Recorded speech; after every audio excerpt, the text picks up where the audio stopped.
Monsieur, bonsoir. Bienvenue dans cette nouvelle édition spéciale. Des bombardements sur plusieurs villes d'Ukraine, des troupes qui progressent jusqu'aux portes de Kiev. La Russie de Vladimir Poutine est passée à l'offensive. L'opération a surpris par son ampleur. Le mot guerre est sur toutes les lèvres. Voyez la peur qui s'est emparée d'une majorité d'Ukrainiens. Ce sont des images commentées par Éric Destiné. Des explosions en pleine nuit à l'est de l'Ukraine. Certains habitants filment à travers les fenêtres ce qui ressemble à des scènes de guerre. À cet instant, c'est clair, l'armée russe bombarde le pays. Ici à l'est, le matin, les dégâts sont rapidement visibles. Dans ce quartier de la périphérie de Kharkiv, les bâtiments touchés fument encore. Les appartements ont été complètement soufflés. Dans la région, les premiers blessés sont pris en charge. Ce n'est que le début de l'offensive. La maison est complètement détruite. Il n'y a plus de fenêtres, pas de porte. Une porte s'est même envolée. Même le plancher a été complètement arraché. J'ai eu beaucoup de chance. Je dois avoir un ange gardien car je suis toujours en vie. Dans les heures qui suivent, des files se sont formées devant certains hôpitaux. Des Ukrainiens voulaient donner leur sang. Nous constituons des réserves. Pour l'instant, ce ne sont que des réserves, mais on verra si c'est suffisant ou pas. C'est impossible à dire pour l'instant. Dans le même temps, à 400 km au sud, à Mariupol, ville au bord de la mer d'Azov, c'est la panique. Nous devons partir maintenant, mais que se passe-t-il ? Les habitants ont entendu des explosions. Ils savent que l'Ukraine a introduit la loi martiale. Des files se forment devant les banques. Il faut fuir. Certains ont une voiture, d'autres n'ont rien. Je suis seule et je ne sais pas où aller. Je ne sais pas. Où dois-je aller ? Dites-le-moi, s'il vous plaît. Mon Dieu. Non loin, c'est une caserne militaire qui est touchée. Les soldats ukrainiens ne peuvent que constater les dégâts. L'offensive est globale. Ici, des hélicoptères russes volent à proximité d'un aéroport autour de Kiev, la capitale. Ils sont visés par des tirs. Au sol, ce journaliste américain assiste à l'assaut. Nous sommes à l'aéroport Antonov, à 25 km du centre-ville. Ces troupes que vous pouvez voir ici, ce sont des forces aéroportées russes. Ils ont pris cet aéroport. Des bombardements ont aussi eu lieu à l'ouest du pays. Cet autre aéroport se trouve à 200 km à peine de la frontière polonaise. Le bilan humain de cette journée n'est pas encore connu, mais il sera certainement lourd. À la vue de ces terribles images, tournées aujourd'hui, un peu partout en Ukraine. Et une équipe de France Télévisions emmenée par Maryse Burgot s'est rendue au cœur d'une des zones séparatistes dans le Donbass. Nous sommes toujours bien en Ukraine, mais à la frontière russe. Et vous allez voir comment les troupes ukrainiennes et la population subissent les attaques venues tout droit de Russie ce matin. Ce matin, une base militaire ukrainienne à Kramatorsk. Lorsque nous arrivons, les soldats semblent en panique. Ils viennent d'être visés par un tir de missile. La situation est très tendue. Nous avons subi une attaque, nous nous sommes défendus. Heureusement, nous n'avons pas de morts. L'ennemi peut refrapper à n'importe quel moment. Vous devez partir vite. Nous reprenons la route vers le centre-ville de Kramatorsk. C'est une ville de 150 000 habitants. Ils ont été réveillés ce matin à 5 heures par une série de détonations, dont celle qui visait la base militaire toute proche. Les voilà 2 heures plus tard, dans les rues, en file d'attente, pour essayer de retirer de l'argent liquide. Pas de panique chez ces civils, mais une grande inquiétude. J'ai déjà évacué mes enfants. Je prends mes affaires et je les rejoins dans un village à l'abri. Bientôt, on n'aura plus rien ici. Plus rien ne va fonctionner, on n'aura plus d'eau, plus d'électricité. Ce sera exactement comme en 2014. Parmi la population, quelques habitants pro-russes, dont cette femme qui nous demande de saluer les Américains de sa part. Oui, j'ai entendu les explosions. Vous allez me dire que c'est Poutine qui a fait tirer. Moi, je dis que c'est faux et que c'est pas la peine de paniquer. De plus en plus de militaires sur les routes, alors que nous arrivons en banlieue de Kharkiv, la grande ville de l'est de l'Ukraine. Ici, 2 immeubles touchés par un tir de missile tôt ce matin. Juste à côté, il y a un aéroport militaire. Partout, des habitants hébétés et des femmes qui sortent les affaires des appartements complètement soufflées. À l'étage en dessous, il y a un adolescent qui a été tué. Il avait 16 ans. Est-ce que c'est un objectif militaire ici? Non. Moi, je dis que Poutine maintenant a du sang sur les mains. Notre route se termine donc devant ces immeubles détruits par un tir de missile et devant ces voitures totalement explosées. L'un des symboles de ce que vivent les civils depuis 5 heures ce matin dans ce pays. Oui, et depuis ce matin, la population ukrainienne tente de fuir, mais le pays est désormais bouclé. Plus de liaisons aériennes et quitter Kiev, la capitale, est très compliqué. La population s'est ruée sur le carburant qui commence à manquer. Il y a un objectif, fuir vers l'ouest. Margot Houillot. Les files de voitures s'allongent depuis très tôt ce matin dans la capitale ukrainienne. Certains habitants ont décidé de quitter le pays, ou en tout cas de fuir Kiev, où ils ne se sentent plus en sécurité. C'est horrible. Comment une telle chose peut-elle arriver? Où allez-vous maintenant? Je vais chercher mes enfants et les mettre en sécurité. Les stations-service sont prises d'assaut. Et pour ceux qui n'ont pas de voiture, la seconde option, ce sont les transports en commun. I'm going to my parents. They are living in the middle of Ukraine, and I think it's safer there.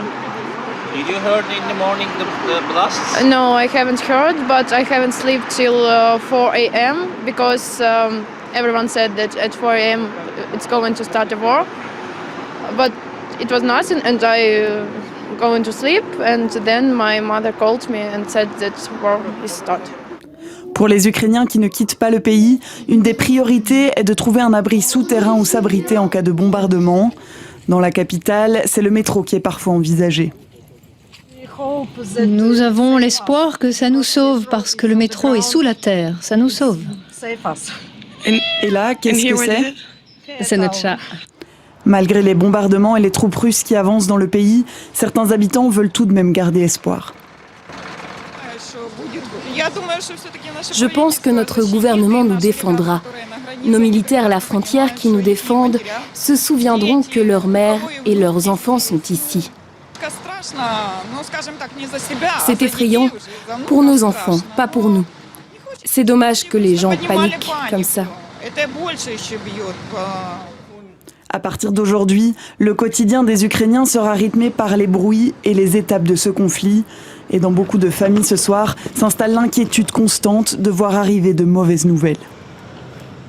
Et Catherine Tonero est notre envoyée spéciale à Kiev. Bonsoir Catherine. Les autorités ont ordonné un couvre-feu. Dans quel but exactement ?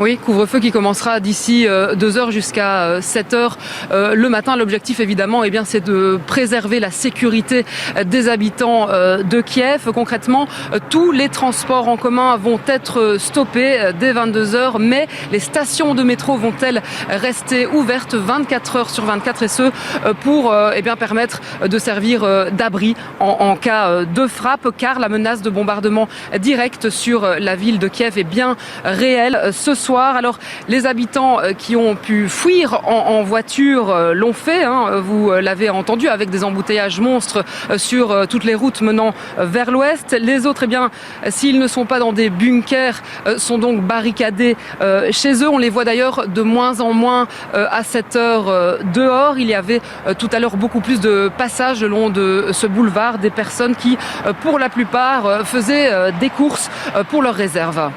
Oui, les autorités ukrainiennes parlent d'invasion de grande ampleur. L'armée russe est vraiment proche de la capitale ?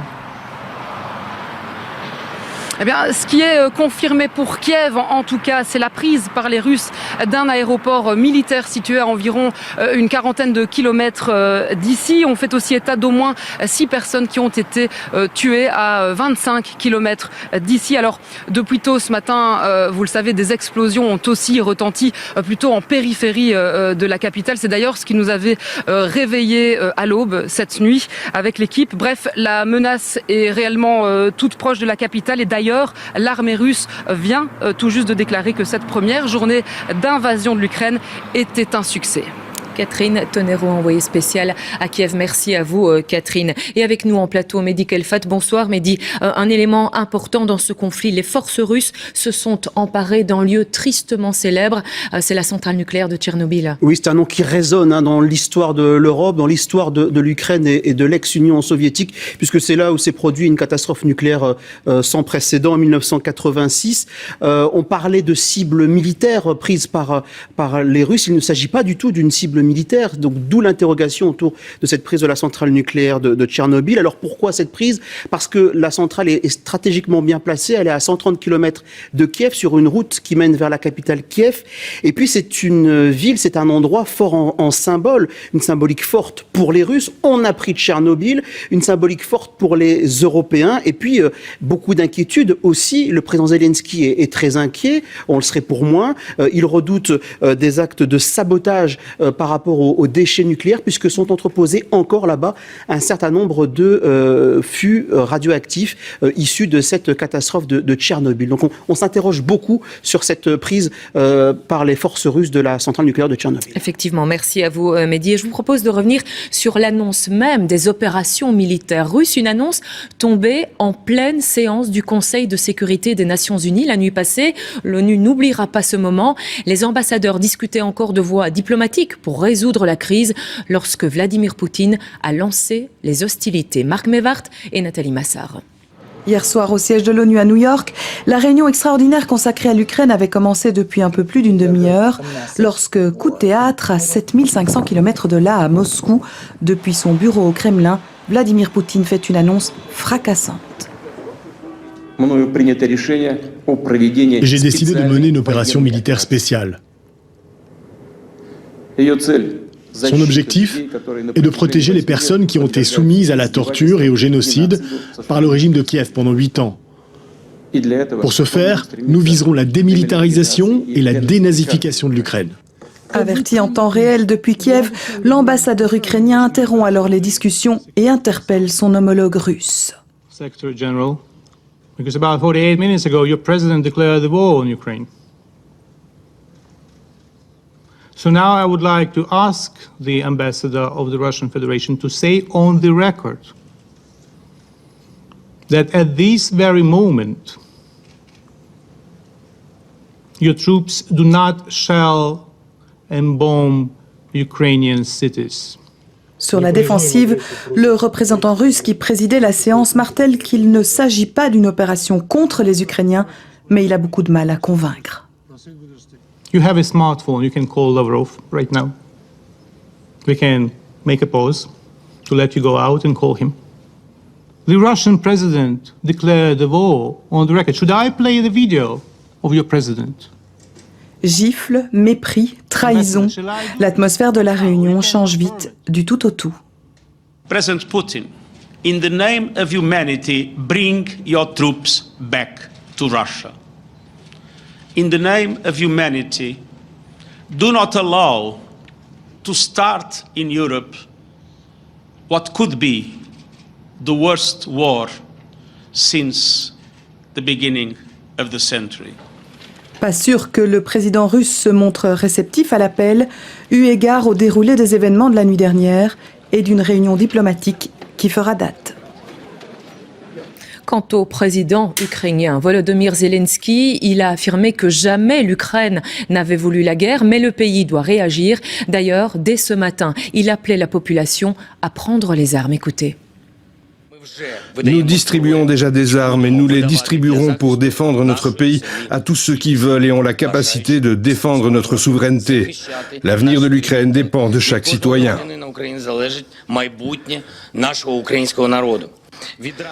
Depuis ce matin, nous avons des soldats blessés dans ces hôpitaux où le sang est nécessaire. S'il vous plaît, je vous demande de vous joindre à nous et de devenir des donneurs de sang pour nos défenseurs.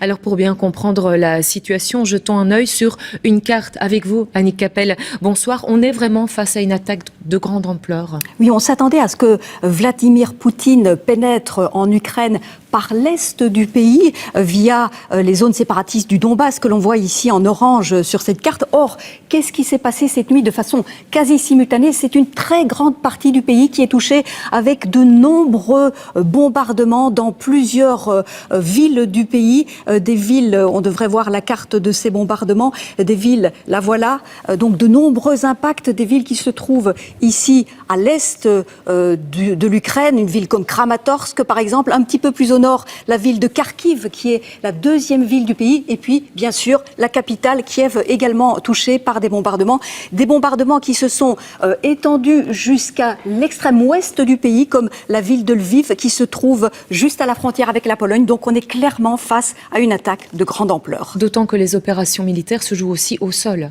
Oui, en effet, puisque ça fait des semaines qu'on vous le répète, la Russie a massé des dizaines de milliers de soldats aux portes de l'Ukraine, et donc ces dernières heures, on a vu des troupes pénétrer dans le pays par l'est du pays, tout d'abord vers la ville de Kharkiv ici, vers le Donbass, mais aussi depuis la Crimée vers une ville comme Kherson. Et puis plus étonnant, c'est le port d'Odessa qui a vu débarquer des troupes russes depuis la mer Noire avec des véhicules amphibies. Et enfin, par le nord du pays, les troupes terrestres, les forces terrestres sont entrées depuis la Biélorussie dans la région de la province, dans la province de Kiev. Ils visent clairement des cibles militaires et ils se rapprochent dangereusement de la capitale puisque cet après-midi, ils ont conquis un aéroport militaire à une quarantaine seulement de kilomètres de la capitale. Et puis, on l'a dit il y a quelques instants, il y a un petit peu moins d'une heure, on a appris que la centrale nucléaire de Tchernobyl avait été était sous contrôle des Russes. Et vous le voyez, Tchernobyl, ça se trouve ici tout au nord, juste à la frontière avec la Biélorussie. Effectivement, voilà pour les prises et les forces en présence. Merci beaucoup, Annick. Évidemment, les réactions affluent. Cet après-midi, à la Chambre, notre Premier ministre, a fait une déclaration ferme et sévère. Pour Alexander De Croo, il faut trouver les moyens d'enrayer la machine de guerre du président russe. Un discours suivi par Daniel Welter. Une posture qui se veut solennelle pour un discours qui l'est tout autant. Dames en heren, beste collega's. We beleven vandaag een van de somberste momenten sinds de Tweede Wereldoorlog. Le style est direct, les critiques aussi. Wat Poetin stoort, is dat Oekraïners vrije burgers zijn. Het stoort hem dat Oekraïne een vrij land is. Een land dat eigen keuzes maakt. Ja, een land dat naar het westen kijkt. De aanval van Poetin is dan ook een aanval op de vrijheid. Le Premier ministre recadre, il met en garde. Pour l'instant, l'agression de la Russie est uniquement dirigée vers l'Ukraine. Aucun élément ne confirme que la Russie vise également des pays de l'OTAN. Cependant, un certain nombre de pays européens se sentent menacés. Avec nos alliés, nous prendrons toutes les mesures nécessaires pour intensifier la dissuasion et la défense. Le temps des sanctions graduelles est révolu. Si nous n'agissons pas, Poutine ne s'arrêtera pas une fois l'Ukraine sous son joug. Le ton est ferme, presque menaçant, l'heure est grave. Wat vandaag op het spel staat, is niets minder dan vrede en veiligheid in Europa. Vladimir Poetin vindt democratie zwak en westerse waarden waardeloos. Omdat wij in tegenstelling tot hem geen fysiek geweld gebruiken. Geen mensenlevens op het spel zetten in onnodige oorlogen. Des guerres qui ne produisent que des perdants, conclut Alexander De Croo, sous les applaudissements des principaux députés. Voilà, un discours que vous avez également suivi, Laurent Rare. Bonsoir. Discours applaudi par presque tous les députés. Effectivement, il n'a pas fait l'unanimité. Oui, car à côté des applaudissements nourris, il y a un incident à déplorer, un incident qui émane du PTB. Lorsque le PTB a pris la parole après cette déclaration d'Alexander De Croo, eh bien le PTB a critiqué l'OTAN, les États-Unis, l'Ukraine, pointant des éléments, explique le PTB, qui peuvent expliquer justement pourquoi la Russie attaque l'Ukraine, en pointant notamment Eh bien, les retraits américains de plusieurs accords internationaux ou encore d'autres éléments comme l'Ukraine qui a refusé le statut autonome à plusieurs régions séparatistes. Des propos qui ont bien sûr fait bondir le Premier ministre Alexander De Croo en reprenant la parole, a parlé de propos déplacés et révoltants compte tenu de ce qui se passe en ce moment en Ukraine. Voilà pour cet incident, mais ce qu'il faut surtout retenir, ce sont bien sûr des mots très forts d'Alexander De Croo, l'appel à la liberté, défendre les libertés, aussi l'appel à l'unité de l'OTAN, l'unité de l'Union européenne, car la Belgique sait que seule, elle ne pourra pas décider de grand-chose. Son action doit s'inscrire dans le cadre de l'OTAN et dans le cadre de l'Union européenne. Et en parlant d'unité, eh bien, il y a une image très forte ce soir que vous pouvez voir sur ces images, justement tournées par Aline Lejeune. C'est le drapeau ukrainien qui a été hissé ce soir à l'un des 5 mâts du 16 rue de la Loi. Le 16 rue de la Loi, le siège du gouvernement fédéral. Ce soir, le drapeau ukrainien flotte donc à côté du drapeau belge et du drapeau européen. C'est évidemment un symbole très fort. Effectivement, tout un symbole. Merci à vous, Laurent, pour ce compte-rendu en direct. Et avec nous en plateau, une invitée, la ministre des Affaires étrangères, Sophie Wilmès. Bonsoir. Merci d'être avec nous dans ce contexte. Alexander De Croo, tout à l'heure, a parlé de la guerre de Poutine. Vladimir Poutine, lui, n'a pas prononcé ce mot. Sommes-nous en guerre, Madame Wilmès ? Écoutez, si on ne peut pas aujourd'hui utiliser le mot guerre, je ne sais pas quand on doit l'utiliser. Vous avez montré à vos téléspectateurs les images absolument horrifiantes de ce qui se passe depuis l'aube ce matin. Une population terrifiée, des centres de contrôle, la prise de Tchernobyl, la prise d'aéroports, toute une série d'attaques simultanées tout autour de l'Ukraine. On sait que la Russie avait décidé d'encercler l'Ukraine et tout en expliquant d'ailleurs qu'elle souhaitait rentrer dans l'approche et dans le dialogue diplomatique, elle ne faisait à mon avis que gagner du temps pour mieux préparer cette invasion. Une guerre donc que vous condamnez, que l'Europe condamne en brandissant des sanctions qui, à en croire les Russes, ne leur font pas peur. Vous croyez, vous, à un effet dissuasif de ces sanctions ? Alors les sanctions ont toujours pour effet au départ d'être dissuasifs. Ici, effectivement, ça n'a pas empêché la Russie d'envahir l'Ukraine. On avait commencé effectivement avec un premier paquet de sanctions en se disant qu'on évoluerait de manière progressive en fonction de niveau de l'agression. Aujourd'hui, on a dépassé tout entendement, pas qu'avant ce soit acceptable bien d'ailleurs non plus. Et donc, nous plaidons en tout cas en Belgique pour un paquet de sanctions qui soit absolument massif et déterminant, non pas pour dissuader Vladimir Poutine de ce qu'il fait aujourd'hui, mais pour lui montrer que l'Europe ne lâchera pas la pression, continuera à travailler au bénéfice des Ukrainiens. Une Europe qui ne va pas lâcher la pression, mais on va le rappeler, l'Ukraine n'est pas membre de l'OTAN et donc ni la Belgique ni les alliés n'interviendront avec des hommes et des armes sur le territoire ukrainien. Dès lors, est-ce qu'on ne va pas pleurer sur le sort d'une population, mais quand même la laisser à son sort ? Alors je ne pense pas du tout qu'on la laisse à son sort. Tout d'abord parce que nous avons jusqu'à présent effectivement démultiplié les contacts diplomatiques pour essayer d'éviter l'escalade. Alors c'est vrai qu'au fur et à mesure de la journée, on voit que ces contacts et ces canaux diplomatiques se ferment. Ils doivent quand même rester ouverts parce que l'issue d'un conflit ne se fait que par le dialogue. J'ai peu d'espoir que ce dialogue soit vraiment entamé ou sérieusement entamé par Vladimir Poutine. Il y a toute une série aussi d'aides que l'on apporte à l'Ukraine en termes financiers, en termes d'appui aussi, en fonction des demandes qu'ils font et aussi en fonction des demandes que nous pouvons rencontrer. Effectivement, on aura l'occasion de reparler plus en avant de ces aides. Merci, je vous propose de rester avec nous, mais on va d'abord parler d'un nouveau sommet européen extraordinaire qui est convoqué ce soir. Une salve de nouvelles sanctions, vous en parliez, sont au programme. Pascal Bustamante, bonsoir. L'Union va donc encore hausser le ton, et si oui, comment ? Eh bien, la réaction de l'Union européenne à l'invasion de l'Ukraine n'a pas tardé ce matin. Ursula von der Leyen, la présidente de la Commission européenne, a parlé. Elle s'est exprimée avec colère. Je vous propose de l'écouter. We condemn this barbaric attack and the cynical arguments to justify it. It is President Putin who is bringing war back to Europe. And in these dark hours, the European Union and its people stand by Ukraine and its people. L'Union européenne, vous le savez, avait déjà adopté un paquet de sanctions à l'encontre de la Russie juste après l'annonce par Moscou de la reconnaissance des deux républiques autoproclamées du Donbass. Elle avait ciblé des personnalités politiques, mais aussi des institutions. Et à présent, les 27 veulent aller plus loin et éditer le paquet de sanctions le plus important que l'histoire ait jamais connu. Que vont-ils faire? Eh bien, ils vont essayer d'affaiblir le système industriel et militaire.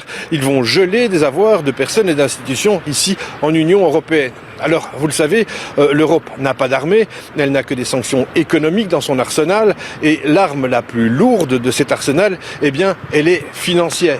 L'idée, ce serait de déconnecter la Russie du système SWIFT, un système d'échange de données, d'informations financières. Ce serait une sanction qui pourrait avoir des conséquences importantes pour la Russie, mais aussi pour les partenaires commerciaux, dont l'Europe. C'est pourquoi il y a ici derrière moi, à la réunion des chefs d'État et de gouvernement, eh bien, deux écoles qui doivent trouver un terrain d'entente, celle de ceux qui veulent aller fort et vite, et celle de ceux qui veulent, comme on dit, en garder sous le pied, eh bien, en vue des développements encore à venir de cette crise. Alors les chefs d'État et de gouvernement qui sont ici vont donner une impulsion ce soir. Cette impulsion sera transformée en véritable décision pratique rapidement par les ministres des Affaires étrangères. Cette réunion-là peut avoir lieu rapidement, éventuellement même demain.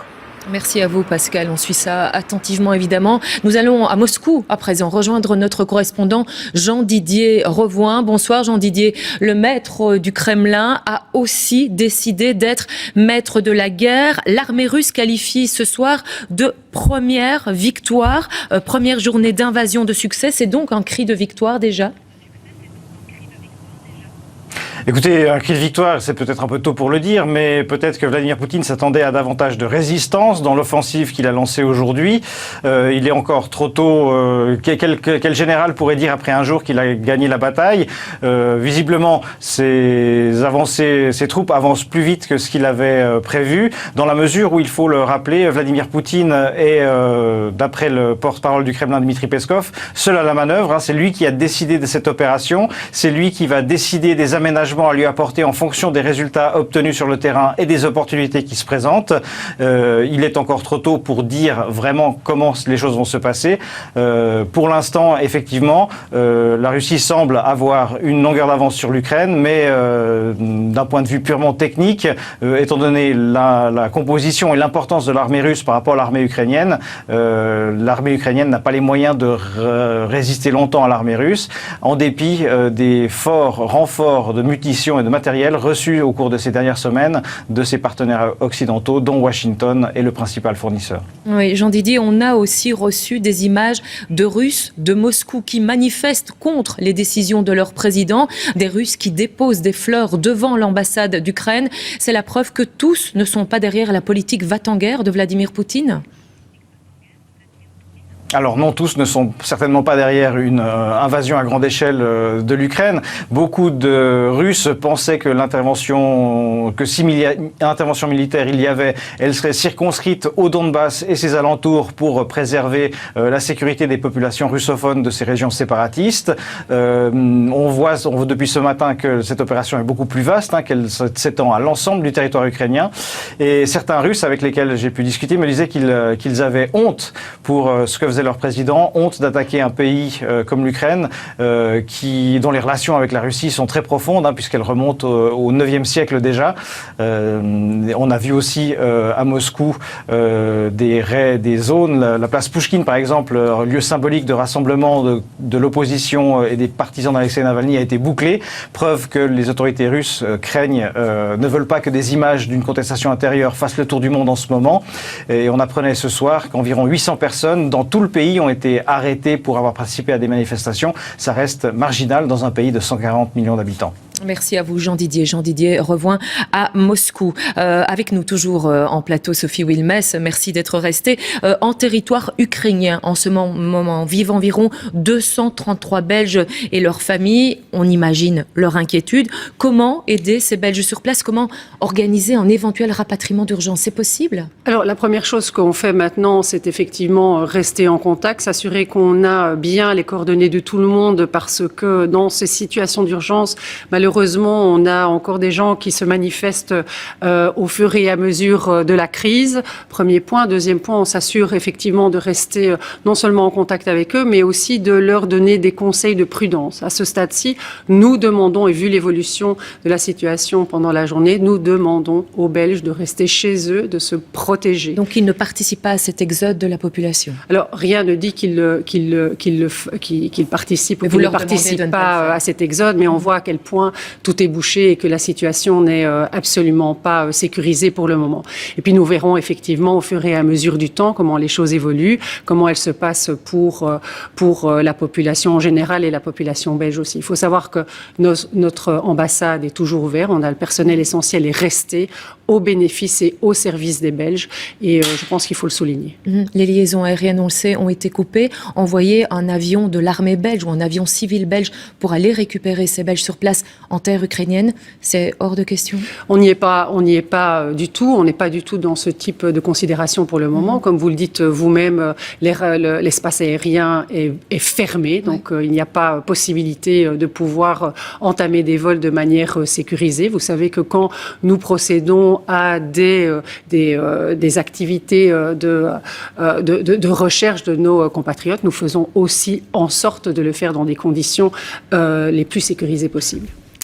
Merci en tout cas Sophie Wilmès d'être venue sur ce plateau. Je vais vous laisser aller, je sais que les réunions se succèdent. Merci. Alors on me dit que nous allons pouvoir à présent entendre des Ukrainiens qui vivent en Belgique, donc pas en Ukraine. Juste une petite confirmation que je demande à l'éditeur. Oui, c'est bien ça. Des Ukrainiens qui vivent en Belgique, qui ont eu l'occasion eux de rentrer et qui sont donc inquiets pour leur famille qui reste sur place. On écoute leur témoignage. Quand Anna s'est réveillée ce matin, son téléphone était envahi de messages. Son pays natal est entré en guerre, elle n'en revient pas. C'est difficile de croire que ma famille se réveillait en attendant des bombardements. Sa famille est toujours sur place et est obligée de se cacher dans la cave de la maison familiale. Oksana, elle, est partie d'Ukraine juste à temps. Quand elle a décidé d'envahir l'Ukraine il y a quelques jours, mon père m'a mis dans un train de nuit pour aller jusqu'à Lviv. Et de là-bas, j'ai pris un vol avec escale en Italie pour revenir en Belgique. J'ai essayé de convaincre, comme je pouvais, toute ma famille de venir avec moi. Même s'ils avaient préparé leurs affaires, ils avaient quand même gardé l'espoir que ça ne se propage pas plus loin que le Donbass. Et donc cet espoir qui s'est volatilisé ce matin. Et donc ils sont tous maintenant bloqués là-bas. À l'inverse, la famille de Glib est-elle venue lui rendre visite en Belgique quelques jours et va devoir rester ici pour une durée indéterminée.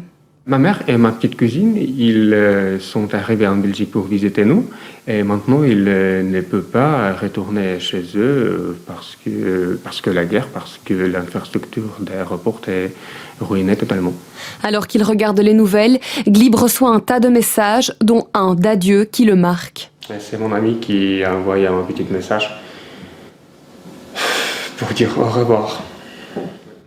Cette situation est insoutenable et surréaliste pour ces Ukrainiens en Belgique. Je ne pensais pas qu'un humain, dépourvu de raison et d'humanité, pourrait encore être capable de faire ça de nos jours. Tous sont peur et sont inquiets. Ces Ukrainiens se posent des questions sur l'avenir de leur pays. L'armée entre. Ils vont prendre ma pays. Ils vont détruire le pays. C'est ça que l'Europe ne comprend pas. On ne peut plus revenir là-bas. On ne peut plus vivre là-bas. Olena travaille comme journaliste à Bruxelles. Comme de nombreux Ukrainiens en Belgique, elle appelle l'Europe à l'aide. There is one country which suffers from another big country who invaded, and I think the world has no right just to stand on the side and watch. People have to react. Authorities have to react. The European Union has to react. Tous restent en alerte et espèrent une réaction forte de la communauté internationale. Voilà pour ces témoignages recueillis par Olivia Grisa. Réaction de la communauté internationale.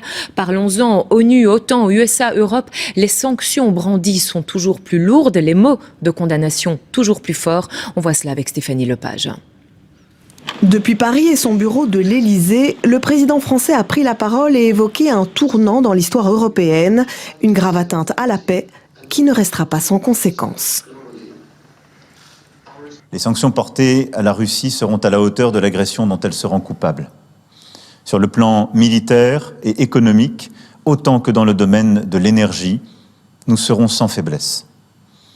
Nous appuierons l'Ukraine sans hésiter et nous prendrons toutes nos responsabilités pour protéger la souveraineté et la sécurité de nos alliés européens. Depuis Londres, le Premier ministre Boris Johnson a lui annoncé les sanctions économiques les plus importantes et les plus sévères que la Russie n'ait jamais connues. Today, in concert with the United States, we are imposing a full asset freeze on VTB. More broadly, these powers will enable us totally to exclude Russian banks from the UK financial system, which is of course by far the largest in Europe, stopping them from accessing sterling and clearing payments through the UK. Niveau militaire, l'OTAN a par ailleurs décidé d'activer ses plans de défense pour renforcer son flanc Est. L'offensive russe ravive l'inquiétude des pays proches de la Russie qui ont quitté le bloc soviétique il y a 30 ans. Make no mistake, we will defend and protect every ally against any attack and every inch of NATO territory. And that's the reason also we have increased our presence in the eastern part of the alliance with thousands of more troops, ships and planes over the last weeks. To send a very clear message that an attack on one ally will trigger the response from the whole alliance. And we do so not to provoke a conflict, but to prevent the conflict. L'Alliance Atlantique a par ailleurs réaffirmé qu'elle n'interviendrait pas sur le sol ukrainien. Oui, quant aux États-Unis, par la voix de Joe Biden, ils viennent d'annoncer de nouvelles sanctions pour la Russie, sanctions économiques. Là aussi, on écoute le président américain. Putin is the aggressor. Putin chose this war. And now he and his country will bear the consequences. Today, I'm authorizing additional strong sanctions and new limitations on what can be exported to Russia. This is going to impose severe cost on the Russian economy, both immediately and over time. We have purposefully designed these sanctions to maximize the long-term impact on Russia and to minimize the impact on the United States and our allies. Et Carrie Naughton est en direct avec nous depuis les États-Unis. Carrie, pour les États-Unis, on l'a entendu, sanctions économiques, mais il n'est toujours pas question d'intervenir militairement en territoire ukrainien. Non, Joe Biden a été très clair là-dessus. Il n'enverra pas de soldats américains sur le front ukrainien. Il enverra peut-être des soldats. Il l'a confirmé tout de suite à l'instant, quelques soldats en Allemagne, c'est-à-dire pour protéger les pays de l'OTAN et dans les pays baltes. L'idée est vraiment de protéger les frontières de l'Alliance transatlantique. Alors sans surprise, ce sont surtout des sanctions économiques. Les États-Unis veulent tarir les flux financiers de la Russie. La Maison-Blanche et ses alliés ont frappé fort. Il coupe l'accès de la Russie aux transactions en dollars, en livres sterling, en euros et en yens. Cela va avoir des conséquences désastreuses sur l'économie russe, a promis Joe Biden, qui a rappelé que le rouble était déjà descendu à son niveau le plus faible historiquement hier. Ensuite, au niveau des sanctions, il y a des sanctions sur des banques, des établissements financiers, 2 nouvelles banques russes qui pèsent à elles deux pour un tiers du système bancaire russe. Eh bien, elles ne pourront plus faire de transactions avec des établissements financiers occidentaux. Sont aussi ciblées les exportations. Joe Biden a annoncé que les exportations technologiques seront extrêmement limitées vers la Russie. C'est vraiment pour compliquer les développements économiques russes. Et puis une nouvelle liste d'oligarques proches du Kremlin va être publiée. Il sera aussi plus difficile pour ces milliardaires de continuer à vivre comme avant. Washington espère ainsi que cette pression poussera ses amis de Vladimir Poutine à intervenir. Encore une précision, Carrie, vous êtes à New York, là où siègent les Nations Unies. On a vu les images il y a un instant. À quand un nouveau Conseil de sécurité, en quelques mots ? Eh bien, finalement, il devrait se réunir demain pour voter un texte, une résolution qui, paraît-il, est très forte. Mais on sait déjà que c'est avant tout symbolique, car tout le monde sait que la Russie y opposera son veto. Merci à vous, Carrie. Carrie Naughton en direct, depuis New York. Merci, Carrie. Et avec nous en plateau, Mehdi Kelfat qui est revenu. Mehdi, toutes ces sanctions dont on parle, elles viennent donc de toutes parts. Auront-elles vraiment de l'effet sur la politique de Vladimir Poutine ? La ministre des Affaires étrangères veut y croire. Qu'en dites-vous ? Vu les épisodes précédents, et notamment en 2014 et la Crimée jusqu'à présent, ces sanctions, elles n'ont pas été vraiment utiles et n'ont pas fait reculer d'un pouce le maître du Kremlin. Les sanctions qu'on a annoncées en début de semaine, celles que l'on annonce à venir, ne semblent pas le faire du tout fléchir. On pense à le déconnecter du système économique mondial. On pense à vraiment toucher les oligarques russes au portefeuille.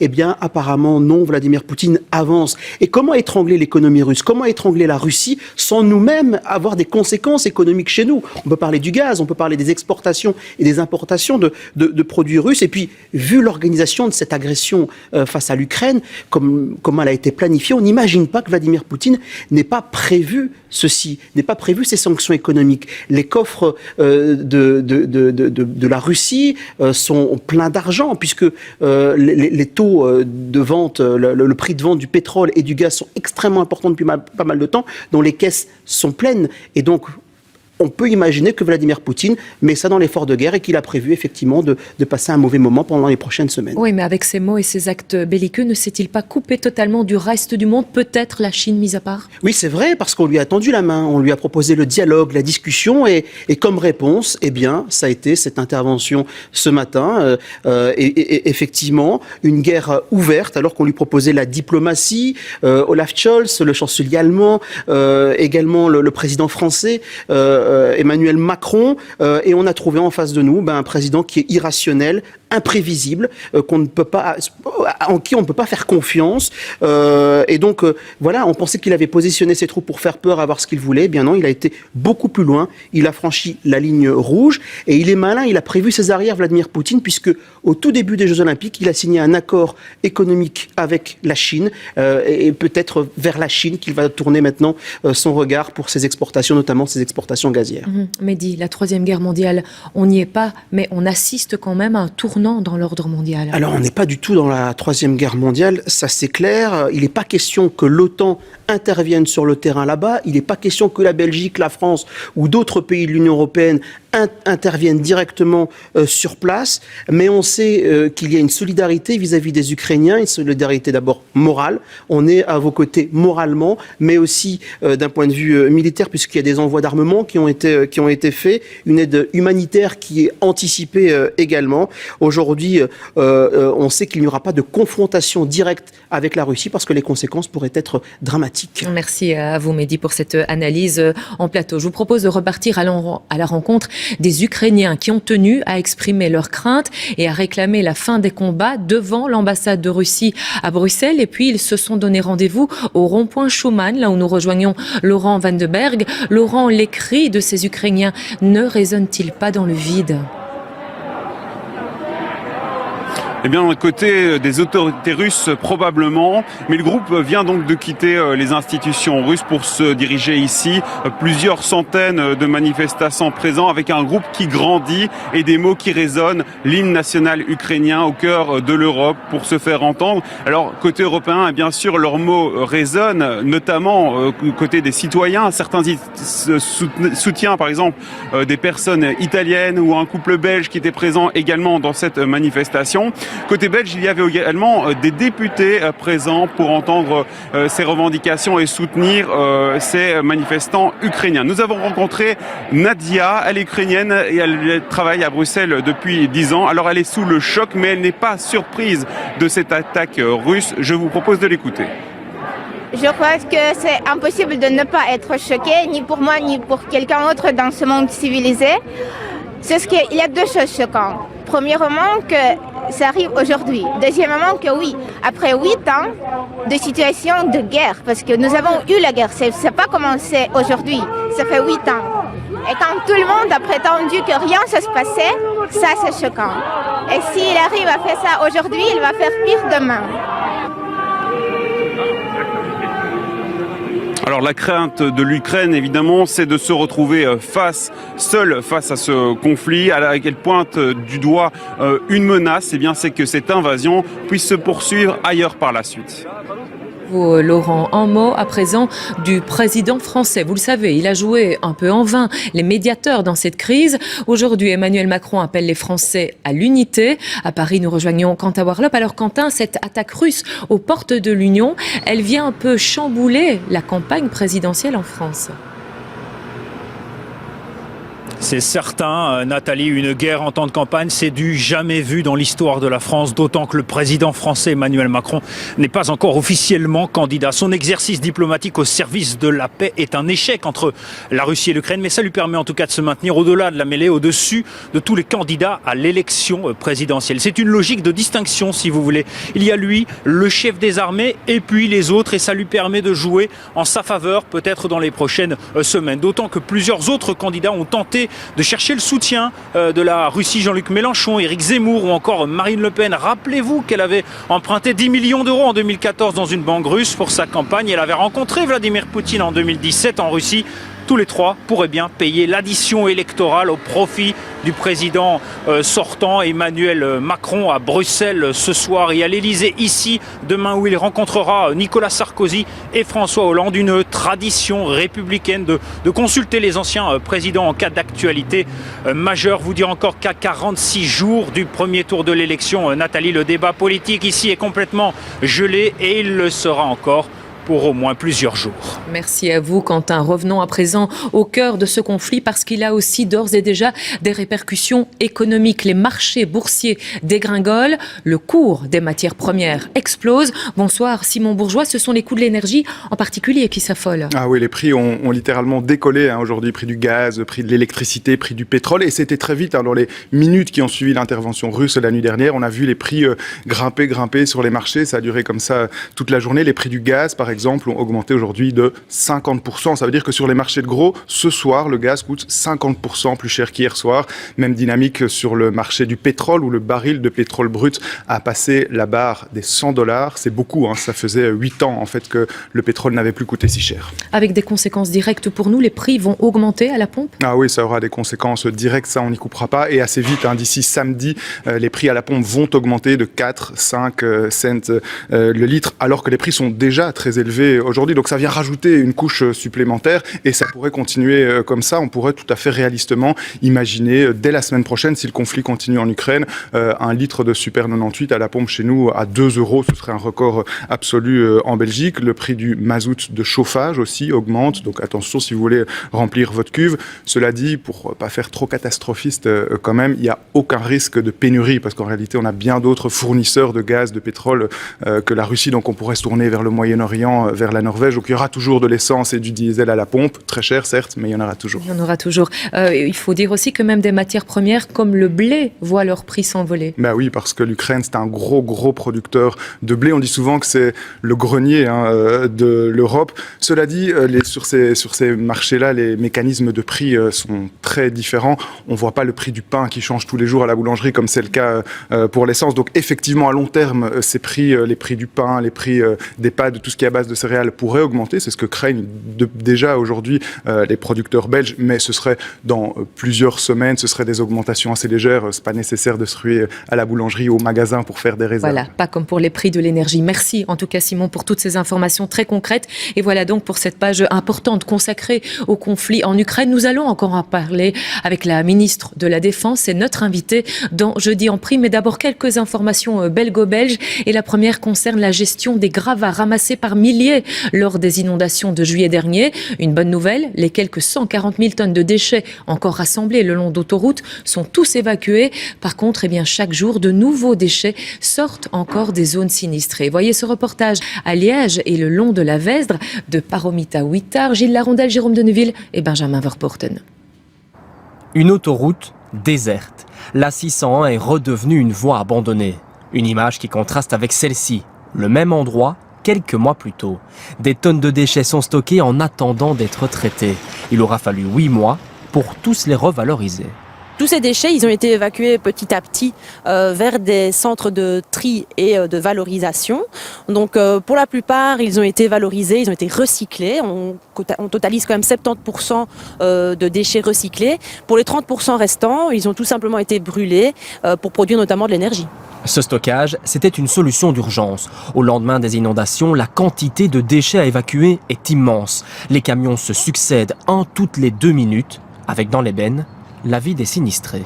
On a trouvé vraiment tous les déchets que les gens sortaient de leur maison, tout qui avait été vraiment inondé. Donc on avait des morceaux de meubles, on avait des plastiques, on avait du métal, on avait toutes sortes de choses. Maintenant, ce sont des matières vraiment recyclables, valorisables. Ces détritus ont attendu sur 3 sites, principalement sur l'autoroute A601, mais aussi en bord de Meuse à Angy et sur le site du Wérier à Wandre, soit 140 000 tonnes de déchets traités pour un budget de 40 millions d'euros. Mais si ces sites sont vides, la Vézerelle est toujours polluée. On y récupère encore des déchets chaque jour. Le fût d'huile qu'on voit ici devant, c'est un fût d'huile qui a été retrouvé la semaine passée. C'est un riverain qui nous a signalé qu'il avait un fût dans son environnement. Et alors chaque fois qu'on a un coup d'eau dans la Vézère, réapparaissent toute une série de déchets qui sont soit sous les galets, soit sous des terres d'alluvions. Et on va se retrouver avec un peu tout ce qu'on voit ici devant nous, quoi. Il y a aussi des déchets verts piégés dans la boue. La commune les trie avant de les broyer pour les revaloriser en énergie. Le nettoyage se poursuit donc, il avance petit à petit et l'état, eux, diminue, ce qui fait du bien aux riverains. Le fait de voir que ça se reconstruit quelque part, parce qu'enlever les déchets et revoir une nature, ici on va arriver au printemps qui reverdit, si vous la voyez pleine de poubelles ou de toutes sortes de déchets, c'est pas très gai, quoi. Ces déchets seront envoyés directement au centre de revalorisation. Fini le stockage sur l'autoroute. À la place, on y dépose maintenant des terres qu'il faut nettoyer, réhabiliter. L'opération nettoyage est loin d'être terminée. Et puis même si c'est un peu particulier dans cette actualité, eh bien nous allons parler vacances parce que la vie ne s'arrête pas et parce que vous êtes nombreux, après des mois de restrictions, à rêver d'évasion et à faire les valises d'ailleurs pour les vacances de carnaval. On voit cela avec Bastien Delbar, Jérôme Tinck et Dominique Dussin. Carnaval au soleil, c'est ce qu'ont décidé de vivre les Belges qui auront la chance de partir en vacances ces jours-ci. Les avions afficheront généralement complet avec une demande en hausse de 7% par rapport à 2019, dernier carnaval sans Covid, avec des destinations crème à bronzer. Les vacances au soleil sont le choix évident des vacanciers belges. On a l'Espagne qui est la grande favorite. Ensuite, elle est suivie par l'Égypte, le Cap-Vert, le Mexique et la République dominicaine. Donc ce sont des destinations avec une garantie de soleil et de chaleur. Le ski accueillera 26% des vacanciers belges, essentiellement en France. 58% partiront vers le soleil avec un budget nettement en hausse. Les Belges qui peuvent se le permettre ont décidé de se faire plaisir. C'est vrai que le panier moyen du Belge est plus important qu'avant la crise. Donc on a vraiment le sentiment que le Belge veut se faire plaisir et cela va par des destinations plus lointaines. Pour des vacances de carnaval qui sont finalement assez courtes, ça ne représente qu'une semaine de vacances, malgré tout, on a plus de demandes vers des destinations lointaines. Et pour les destinations moins lointaines, ce sont des voyages qui ont un panier moyen plus important. Si les candidats vacanciers ont retrouvé le chemin des agences de voyage, ils restent prudents. Ils ont attendu la dernière minute pour réserver, histoire d'être certains de partir, et se renseignent énormément avant de signer. Les clients prennent de plus en plus des assurances, donc au cas où il y a un souci avant de partir, ils posent beaucoup de questions à savoir si les frontières referment, si les règles changent aussi. Donc on est là pour les conseiller. La plupart des clients prennent quand même des assurances d'annulation pour être tranquilles avant le départ.